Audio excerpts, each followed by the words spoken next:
I got involved basically just because I was going to be a journalism student, and so I wanted to go ahead and get my feet wet, make sure it was what I wanted to do. And I've always loved magazines, and so that's kind of what I wanted to do while I was in college.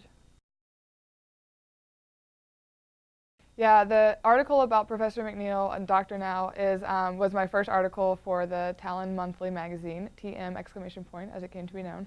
And that was in January 2009. I started with them in November 2008, and I think I actually wrote the article in the fall semester, and then I came back, and it was published in the spring. So that was the first thing that I did with them. I was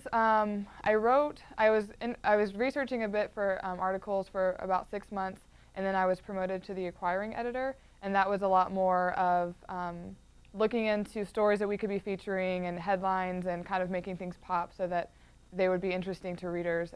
What topics would be interesting and how we could make that into a theme for the whole magazine. So I kind of evolved from a writer photographer into more of an editor role. So I still wrote a few times, but most of what I was doing was behind the scenes. We would have meetings, I think at the cafeteria or at Starbucks, and there would be like 8 of us would get together, and Maria usually had a general topic, and we would just kind of throw out ideas from there, and then we would think about who would be the best writer and photographer for that, and then we would talk about what headlines would be really well written and how we could kind of spin it so that people would pick up the magazine and flip through it.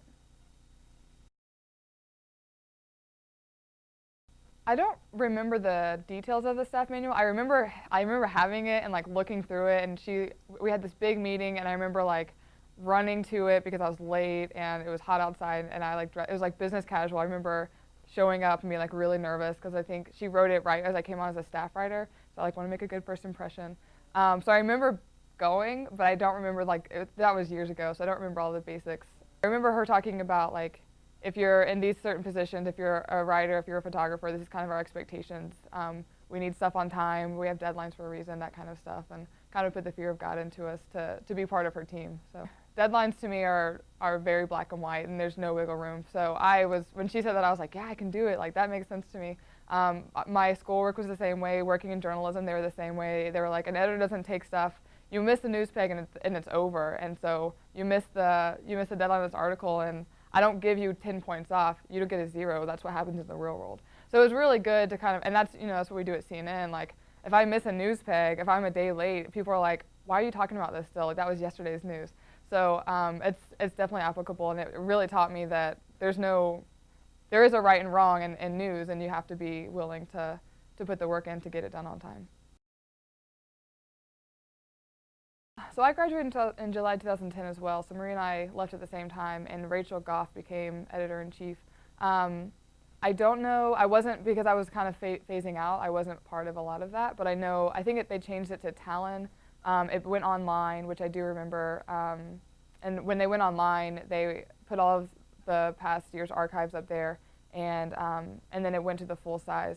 I think part of the reason for that was to make it a little more obvious that it was a magazine. I think some of the students weren't really aware that it wasn't like a brochure maybe, and so it was like, this is a real thing, and it's big, and it was like noticeable on campus and stuff. I think that was part of it. I can't necessarily guarantee that, but that's my understanding of it. And I thought it was a really cool, exciting idea to kind of to rebrand a little bit, and I think a lot of times when there's a change in management, that tends to happen is you make a big change and new boss.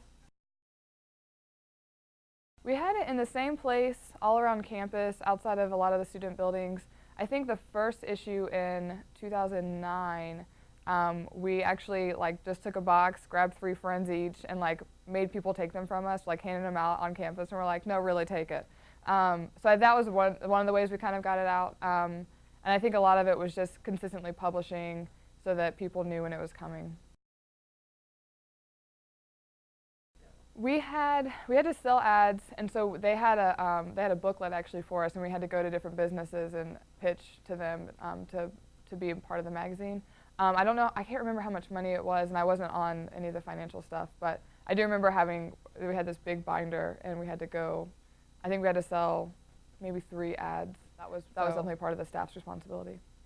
I don't remember how much they sold for, but Maria, when she was editor-in-chief, just literally handed me a binder and said, go sell 3 of these.